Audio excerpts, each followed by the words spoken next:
ഇവിടെ ഇരുന്ന് എന്റെ പഴയ കാലം ഓർക്കുമായിരുന്നു. എന്തോരം പ്രേമമായിരുന്നു അറിയാം എനിക്ക്. നീ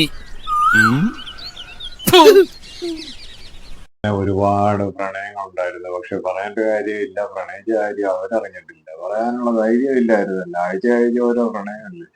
പിന്നെ തുറന്നു പറയാനുള്ള ധൈര്യം ഇല്ല. ധൈര്യം വേണമെങ്കിൽ അന്നത്തെ കാലത്ത് ഒരു 300 മിനിറ്റെങ്കിലും അടിക്കണം. അതിനുള്ള പാങ്ങും ഇല്ല. ഈ അന്നത്തെ കാലം എന്ന് പറയുമ്പോൾ 91, 96 നമ്മുടെ കലാലയ കാലഘട്ടം എന്ന് പറയുന്നത്. അന്ന് കോളേജ് ഞങ്ങൾ ബസ് ഇറങ്ങി കഴിഞ്ഞ് SM കോളേജ്, അത് കഴിഞ്ഞ് SM വിമൻസ്, അതും കഴിഞ്ഞിട്ടാണ് പാറ്റുകയിലെത്തുന്നത്. നമ്മുടെ ആ ഒരു പ്രായവും കൂടെ എല്ലാ മനുഷ്യനും, ഏത് പൂങ്കലും എന്ന് പറയുന്ന എല്ലാ മനുഷ്യനും മനസ്സിൽ പ്രണയം നിറയുകയും പിന്നെ കാതിൽ 2 സ്ട്രോക്ക് ബൈക്കുകളുടെ ഇരമ്പലും മാത്രം ഉണ്ടായിരുന്ന ഒരു സമയമാണ്. അപ്പോ അന്ന് പക്ഷേ തിയേറ്ററുകളിൽ ധാരാളം ബോളിവുഡ് പ്രണയ സിനിമകൾ, ദില്ലും ആഷിഖിയും സാജനും മേനെ പ്യാർ കിയയും അങ്ങനെ പ്രണയ ചിത്രങ്ങളുടെ ഒരു ചാകര തന്നെയായിരുന്നു. എല്ലാ സിനിമയും നമ്മൾ കാണാൻ പോകും. അതൊക്കെ തന്നെ ആകെയുള്ള ഒരു ലഹരി എന്ന് പറയുന്ന മറ്റ് ഉദാഹരണത്തിന് ജോണി വാക്കറും പിന്നെ അനശ്വരവും തുടങ്ങി ഏകദേശം എല്ലാ സിനിമകളിലും റൊമാൻസ് ഒരു പ്രധാന വിഷയമായിരുന്നു. ജോണി വാക്കറിനെ കുറിച്ച് പറയുമ്പോൾ അന്ന് 92 ഇറങ്ങിയതാണ്. സാമ്പത്തിക വിജയം നേടിയില്ല പടം, പക്ഷെ എല്ലാവർക്കും ഇഷ്ടപ്പെട്ടൊരു സിനിമയായിരുന്നു. ചില രംഗങ്ങളിലൊക്കെ ഭരത് മമ്മൂട്ടിയെക്കാട്ടിയും അതിനകത്ത് സ്കോർ ചെയ്ത് അതിന്റെ വില്ലനായിട്ടുള്ള സ്വാമി എന്ന കഥാപാത്രം ചെയ്ത സ്വാമിനാഥൻ എന്ന കഥാപാത്രത്തിനെ അവതരിപ്പിച്ച സ്വാമി എന്ന വിളിപ്പേരിലാണ് പുള്ളി അറിയപ്പെടുന്നത്. അപ്പൊ അദ്ദേഹത്തിന് ആ കഥാപാത്രത്തിനെ അവതരിപ്പിച്ച കമാൽ ഗോർ എന്ന് പറയുന്ന ഒരു ചെറുപ്പക്കാരൻ ഉണ്ടായിരുന്നു. വളരെയേറെ ശ്രദ്ധേയനായിരുന്നു.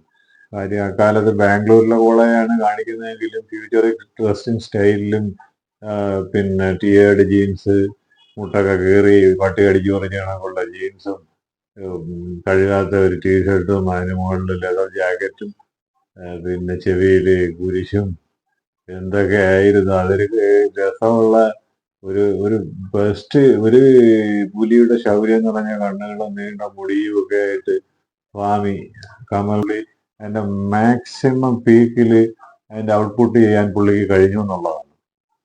അപ്പോ അത് ഒരു പുള്ളി തന്നെ പിന്നീട് അതിനെക്കുറിച്ച് പറഞ്ഞത് അതൊരു ഭാഗം, ജീവിതത്തിന്റെ ഒരു ഭാഗം ആയിരുന്നു.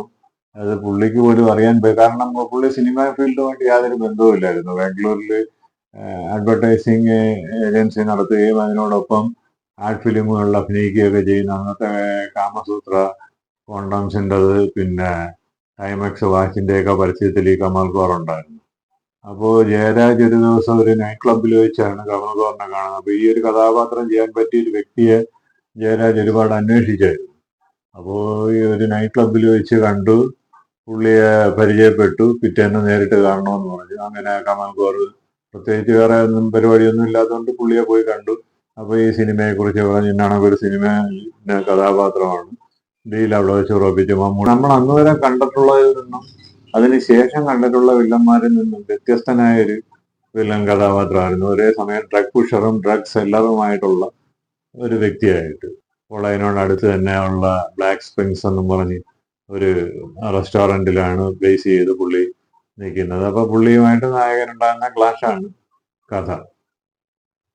അപ്പൊ പുള്ളിക്ക് പിന്നെ അതിനുശേഷം പുള്ളി ഇങ്ങനെ അറിഞ്ഞു പടം ഹിറ്റായി, പടത്തിൽ താൻ വളരെയേറെ ശ്രദ്ധിക്കപ്പെട്ടു എന്നൊക്കെ പുള്ളി അറിഞ്ഞെങ്കിലും പുള്ളി സിനിമയുമായിട്ട് പിന്നീട് വലിയ ബന്ധമൊന്നും ഇല്ലായിരുന്നു. പുള്ളിയുടെ കാര്യങ്ങൾ, പുള്ളി വളരെ വേഴ്സറ്റൈലായിട്ടുള്ളൊരു വ്യക്തിയായിരുന്നു. അപ്പോഴത്തേക്ക് പുള്ളി ഏതാണ്ട് ഡാൻസ് പഠനം, ഭരതനാട്യമൊക്കെ പഠിക്കാനായിട്ട് പോയി. ഇതിനിടയ്ക്ക് തന്നെ ജയരാജിന്റെയും മറ്റു പരിചയക്കാരുടെയും നിർബന്ധത്തിന് വഴങ്ങി 2 സിനിമകളിലൂടെ, ഒന്ന് ഹൈവേയിലും പിന്നെ ഒന്ന് ജനം, പിന്നെ ഒന്ന് ക്യാമൽ സഫാരി, ഇത് 3ലും അഭിനയിച്ചായിരുന്നു. പക്ഷെ ചെറിയ വേഷങ്ങളായിരുന്നു. അത് ശ്രദ്ധിക്കപ്പെടത്തുമില്ല. കാര്യം പുള്ളിയുടെ ജീവിതത്തിൽ പുള്ളിക്ക് ചെയ്യാൻ പറ്റുന്നതിന്റെ മാക്സിമം ജോണി വാക്കറിൽ ചെയ്തു കഴിഞ്ഞു. അങ്ങനെ ചെയ്താലുള്ള ഒരു പ്രശ്നം എന്ന് പറഞ്ഞാൽ നടൻ ഭരത് മുരളി പറയാറുണ്ട്, മാക്സിമം ഔട്ട്പുട്ട് വന്നു കഴിഞ്ഞാൽ പിന്നെ അതിൽ കൂടുതൽ ജനം പ്രതീക്ഷിക്കുകയുള്ളൂ. അപ്പൊ അത്രത്തോളം അതിൽ കൂടുതൽ ഈ ചെയ്യേണ്ടി വരുന്നത് ആ നടന്റെ ഉത്തരവാദിത്വവും കൂടെ ആയിട്ട് മാറുകയാണ്. അപ്പൊ അത് പുള്ളിക്ക് പിന്നെ പ്രത്യേകിച്ച് അങ്ങനെ സിനിമയോട് താല്പര്യവും ഇല്ലായിരുന്നുകൊണ്ട് പുള്ളി ആ എഫേർട്ടിന് നിന്നില്ല. പുള്ളി അത് വിട്ടു. ഇതിനിടയ്ക്ക് ഭരതനാട്യം പഠിക്കുവാൻ വേണ്ടി ഇന്ത്യയിൽ വന്നൊരു സ്വിറ്റ്സർലൻഡുകാരിയുമായിട്ട് മാരി എന്നായിരുന്നു അവരുടെ പേര്. അവരുമായിട്ട് പരിചയത്തിലായി.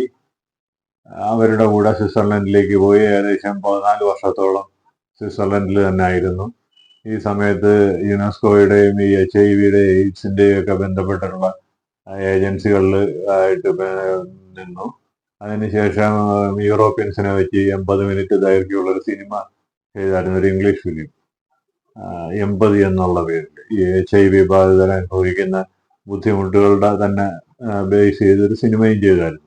അപ്പോൾ ഡയറക്ഷനുമായി. അതിനുശേഷം പുള്ളി പാരാഗ്ലൈഡിങ്ങും കൊമേഴ്സ്യൽ പൈലറ്റ് ലൈസൻസിനുമായിട്ട് പോയി ഇന്ത്യയിൽ തിരിച്ചു വന്നതിന് ശേഷം.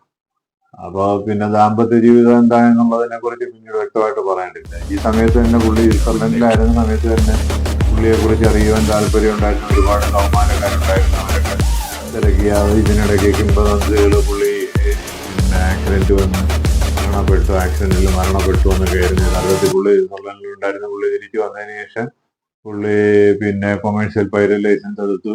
കുറച്ചു കാലം അങ്ങനെ നിന്നു. പിന്നെ പാരാഗ്ലൈഡിങ്ങിലേക്ക് തിരിഞ്ഞു. പാരാഗ്ലൈഡിങ് കഴിഞ്ഞ് ഹോഴ്സ് റൈഡിങ്ങിലേക്ക് തിരിഞ്ഞു. അങ്ങനെ പല വഴിത്താരകളിലൂടെ മുന്നേറിയ ഒരു വ്യക്തിയാണ്. എല്ലാത്തിലും പുള്ളിയുടേതായ ഒരു അഡ്രസ്സ് കണ്ടെത്തുകയും ചെയ്തു. പക്ഷെ പിന്നീട് പുള്ളിയെക്കുറിച്ച് യാതൊരു വിവരവുമില്ലായിരുന്നു. കുറെ കാലമായിട്ട് വീണ്ടും വിവരങ്ങളില്ലാതെ. പിന്നീട് ഇപ്പൊ ഈ അടുത്ത കാലത്ത് ബാഹുബലിയുടെ ഷൂട്ടിംഗ് നടക്കുന്ന സമയത്ത് അതിന്റെ ഒരു ടെക്നീഷ്യൻ, എനിക്കൊന്ന് അസിസ്റ്റന്റ് ക്യാമറാമാൻ ആണെന്ന് തോന്നുന്നു, അദ്ദേഹത്തിന്റെ പേര് ഞാൻ ഓർക്കുന്നില്ല, ലേഖനം ഓർമ്മയുണ്ട്. പുള്ളി പിന്നെ ജയ്പൂർ വെച്ച് രാജസ്ഥാനിൽ വെച്ച് ഒരു സന്യാസി സംഘത്തിനെ കണ്ടപ്പോൾ അതിന്റെ കൂട്ടത്തില് കമൽ ഗോർ ഉണ്ടായിരുന്നു. പുള്ളി അത്ഭുതപ്പെട്ടു. അങ്ങനെ സംസാരിച്ചപ്പോൾ ഈ കമൽ ഗോർ തന്നെ സ്വാമി എന്നാണ്. പുള്ളി ഒരു സ്വാമിയായിട്ട് മാറി, ഒറിജിനൽ സ്വാമിയായിട്ട്. അപ്പോൾ പിന്നെ കാര്യങ്ങളൊക്കെ സംസാരിച്ചു വന്നപ്പോൾ പുള്ളി പറഞ്ഞ് എന്നാണൊക്കെയാണ്, ഞാനിപ്പോൾ എൻവയോൺമെന്റലിസ്റ്റ് ആണ്, അതിനോടൊപ്പം പരിസ്ഥിതി പ്രവർത്തനങ്ങളും കാര്യങ്ങളുമായിട്ട് നിൽക്കുകയാണ്. അതിനോടൊപ്പം തന്നെ ഗോവയിൽ പനാജിക്ക് അടുത്തൊരു ആശ്രമമുണ്ട്, ഞാൻ അവിടെ ആശ്രമം നടത്തുകയാണ്. കുറെ ശിഷ്യഗണങ്ങളുണ്ട്, മെയിൻലി ഫോറിനേഴ്സ് ആണ്. ഒപ്പം കുറെ പെറ്റ്സ്, വളർത്തു മൃഗങ്ങളെയൊക്കെ വളർത്തുന്നു.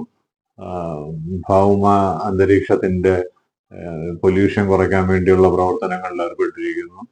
അപ്പോ സ്വാമി ജീവിതത്തിനെ കുറിച്ചൊക്കെ ചോദിച്ച് നിങ്ങൾ എന്തുകൊണ്ടാണ് സിനിമാ ഫീൽഡിൽ നിന്ന് പൂർണ്ണമായിട്ട് ഒഴിവാക്കി പോയത്? പുള്ളി പറഞ്ഞതെന്ന് പറഞ്ഞാല് സൗകര്യങ്ങളൊക്കെ നമുക്ക് കണ്ടെത്താൻ പറ്റും. പക്ഷെ പുള്ളിയുടെ വരികളാണ് എഴുതിയിരുന്നത്. പക്ഷേ നമുക്ക് ശരിയെന്ന് തോന്നുന്ന പാതയിലൂടെ നമ്മൾ നീങ്ങുമ്പോൾ മാത്രമേ നമ്മുടെ മനസ്സിന് ആ ഒരു സമാധാനവും സന്തോഷവും കണ്ടെത്താൻ കഴിയൂ എന്നാണ് പുള്ളി പറഞ്ഞത്. പുള്ളി അങ്ങനെ ഇപ്പോഴും ഗോവയിൽ തന്നെ ഉണ്ട്, സ്വാമിയാണ്, ഒറിജിനൽ സ്വാമിയായിട്ട് ഇങ്ങനെ പോകും. ഉറങ്ങിയോ? ബോറടിച്ചോ? ഇല്ലല്ലോ. അപ്പൊ പിന്നെ എന്താണ് ചെയ്യേണ്ടതെന്നറിയാമല്ലോ, ലൈക്ക് ചെയ്യണം, അതിനോടനുബന്ധിച്ചുള്ള കിടുപിടികളിലൂടെ ഒക്കെ ചെയ്യണം. Okay then.